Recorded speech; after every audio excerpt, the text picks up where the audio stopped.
صحیح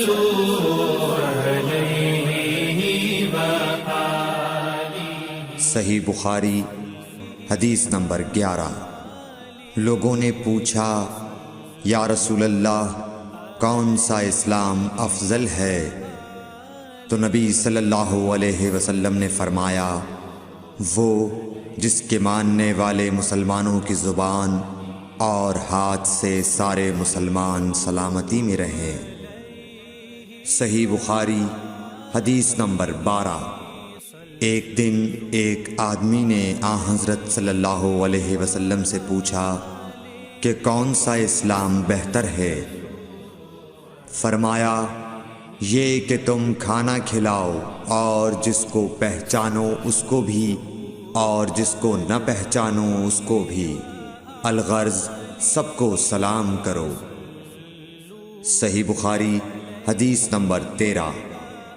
حضور اکرم صلی اللہ علیہ وآلہ وسلم نے فرمایا تم میں سے کوئی شخص ایماندار نہ ہوگا جب تک اپنے بھائی کے لیے وہ نہ چاہے جو اپنے نفس کے لیے چاہتا ہے۔ صحیح بخاری حدیث نمبر 14۔ رسول کریم صلی اللہ علیہ وسلم نے فرمایا قسم ہے اس ذات کی جس کے ہاتھ میں میری جان ہے، تم میں سے کوئی بھی ایماندار نہ ہوگا جب تک میں اس کے والد اور اولاد سے بھی زیادہ اس کا محبوب نہ بن جاؤں۔ صحیح بخاری حدیث نمبر 15۔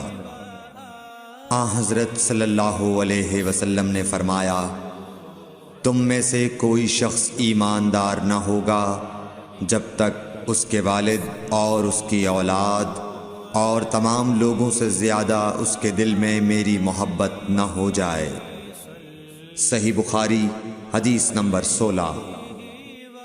نبی کریم صلی اللہ علیہ وآلہ وسلم نے فرمایا 3 خصلتیں ایسی ہیں کہ جس میں یہ پیدا ہو جائیں اس نے ایمان کی مٹھاس کو پا لیا۔ اول یہ کہ اللہ اور اس کا رسول اس کے نزدیک سب سے زیادہ محبوب بن جائیں، دوسرے یہ کہ وہ کسی انسان سے محض اللہ کی رضا کے لیے محبت رکھے، تیسرے یہ کہ وہ کفر میں واپس لوٹنے کو ایسا برا جانے جیسا کہ آگ میں ڈالے جانے کو برا جانتا ہے۔ صحیح بخاری حدیث نمبر 17۔ حضور اکرم صلی اللہ علیہ وآلہ وسلم نے فرمایا انصار سے محبت رکھنا ایمان کی نشانی ہے اور انصار سے کینہ رکھنا نفاق کی نشانی ہے۔ صحیح بخاری حدیث نمبر 18۔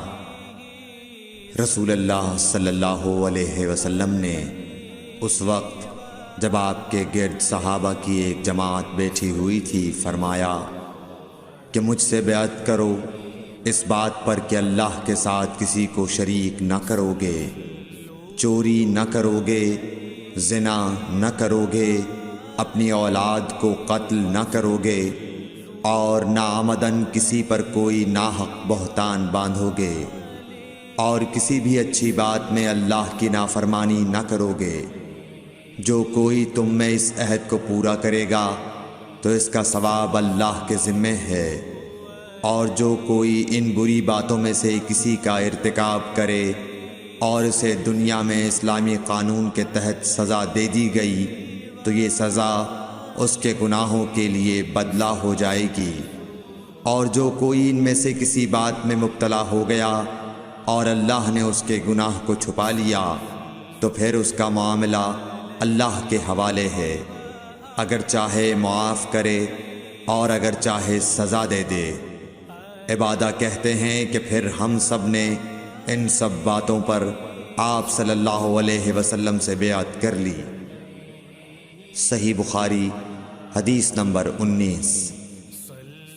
رسول اللہ صلی اللہ علیہ وسلم نے فرمایا وہ وقت قریب ہے جب مسلمان کا سب سے عمدہ مال اس کی بکریاں ہوں گی، جن کے پیچھے وہ پہاڑوں کی چوٹیوں اور برساتی وادیوں میں اپنے دین کو بچانے کے لیے بھاگ جائے گا۔ صحیح بخاری حدیث نمبر 20۔ رسول اللہ صلی اللہ علیہ وسلم کسی کام کا حکم دیتے تو ایسا ہی کام ہوتا جس کے کرنے کی لوگوں میں طاقت ہوتی۔ اس پر صحابہ کرام نے عرض کیا کہ یا رسول اللہ، ہم لوگ تو آپ جیسے نہیں ہیں، آپ تو معصوم ہیں اور آپ کی اللہ پاک نے اگلی پچھلی سب لغزشیں معاف فرما دی ہیں، اس لیے ہمیں اپنے سے کچھ زیادہ عبادت کرنے کا حکم فرمائیے۔ یہ سن کر آپ ناراض ہوئے، حتیٰ کہ خفگی آپ کے چہرہ مبارک سے ظاہر ہونے لگی۔ پھر فرمایا کہ بے شک میں تم سب سے زیادہ اللہ سے ڈرتا ہوں اور تم سب سے زیادہ اسے جانتا ہوں، پس تم مجھ سے بڑھ کر عبادت نہیں کر سکتے۔